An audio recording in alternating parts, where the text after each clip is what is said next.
Welcome to the deep dive. This is where we take sources you're interested in, could be articles, research, even our own notes, and really pull out the most important insights for you. Today, we're diving into a really significant book, Bessel van der Kolk's The Body Keeps the Score. It's had a huge impact.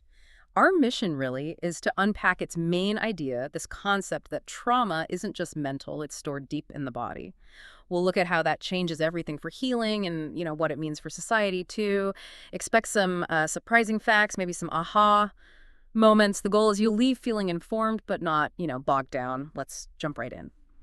So, The Body Keeps the Score came out in 2014, and wow, it quickly became one of the most talked about books on trauma in modern psychology. It really did. It's got this interesting mix, hasn't it? Part science, part these really powerful patient stories, and it even feels a bit like a manual for healing. Exactly. It appeals to so many people, therapists, definitely, but also survivors and just anyone curious about how we work psychologically. So what's the absolute core argument? Well, the core idea is that trauma isn't just, a bad memory. It's something physical. It gets stored in the body. And because of that, it doesn't just mess with your thoughts. It actually disrupts your memory, your emotions, even how your body responds physically. This can show up in all sorts of ways, like flashbacks, chronic pain that doctors can't explain, constant anxiety or dissociation. Yeah, feeling of being detached, right? Yeah, exactly. Feeling detached from yourself or reality. It's often a coping mechanism. So the book argues very strongly that healing has to involve the body. You need to reconnect the mind and body. Okay, building on that physical imprint, let's unpack that a bit more. How does trauma actually change us physically? It's clearly more than just remembering something bad. Oh, absolutely. And it's important to understand trauma isn't always a single event like a car crash. It can Yeah. be chronic, like ongoing abuse or neglect in childhood, Mm. or it can be collective things like war or systemic issues that affect whole communities. Right. And the book explains how this literally rewires the brain. We're talking actual change. Changes where? Specifically areas like the amygdala, that's your brain's smoke detector, the fear center, then the hippocampus, which is vital for memory, and the prefrontal cortex, which handles our rational thinking. So it affects all those key areas. It does. Trauma kind of hijacks them. This rewiring means it's not just a mental state, it's like a neurological shift that can put your whole survival system on high alert permanently. Permanently. Well, it can feel like it. The body gets stuck in survival mode. Yeah. Think of it like a faulty alarm system that keeps going off long after any threat is gone. And this leads to things like being constantly jumpy, hyper-vigilant, having panic attacks seemingly out of nowhere, or sometimes the opposite, just shutting down emotionally. That makes sense. And you mentioned memory disruption. That's fascinating how survivors can feel like they're right back in the traumatic moment years later. How is traumatic memory different? Yeah, that's a key point van der Kolk makes. Traumatic memories often aren't like normal memories, with a beginning, middle, and end you can narrate. They tend to be fragmented, sensory, Intrusive? like smells or sounds. Exactly. A specific smell, a sound, even a physical sensation can suddenly pull someone right back into the trauma, bypassing all logical thought.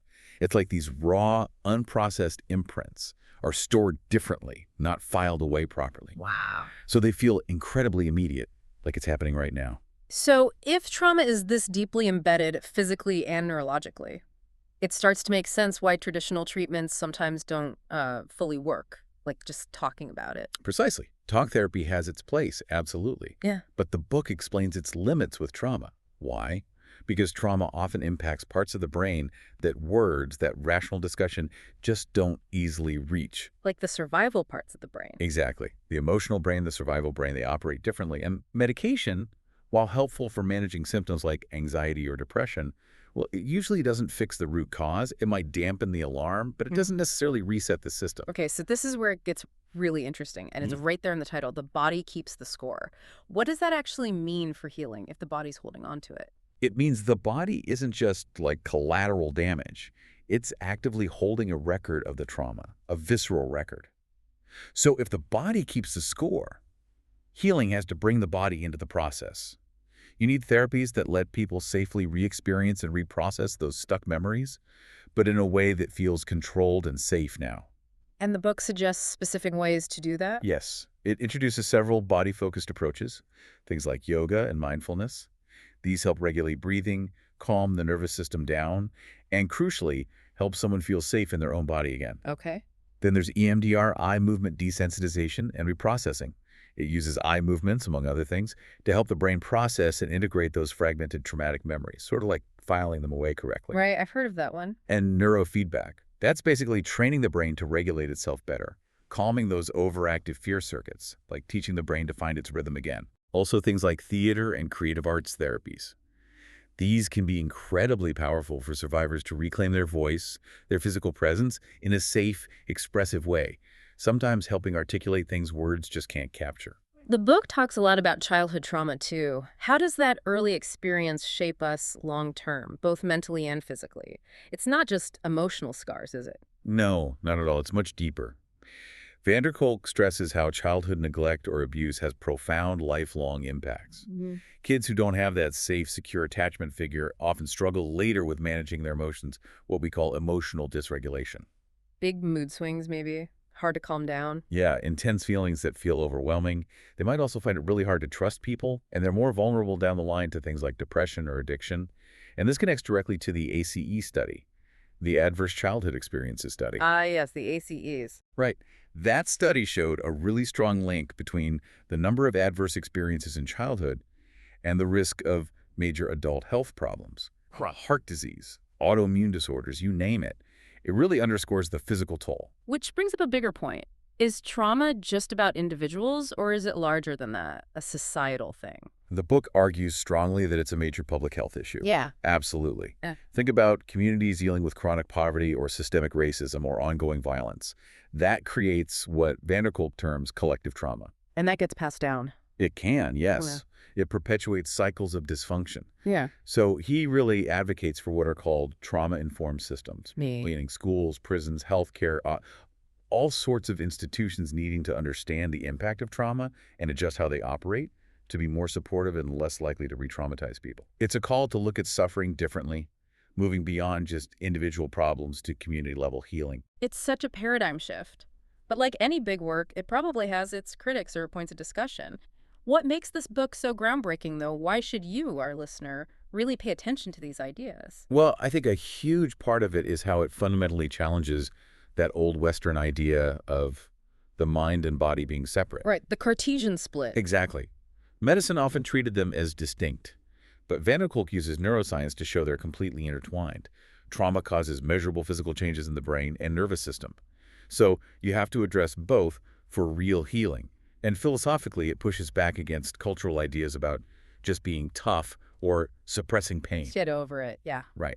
Instead, the book shows healing comes from actually acknowledging the pain, finding ways to feel safe again, and rebuilding connections with others, and importantly, with your own body. Now, are there criticisms? Sure.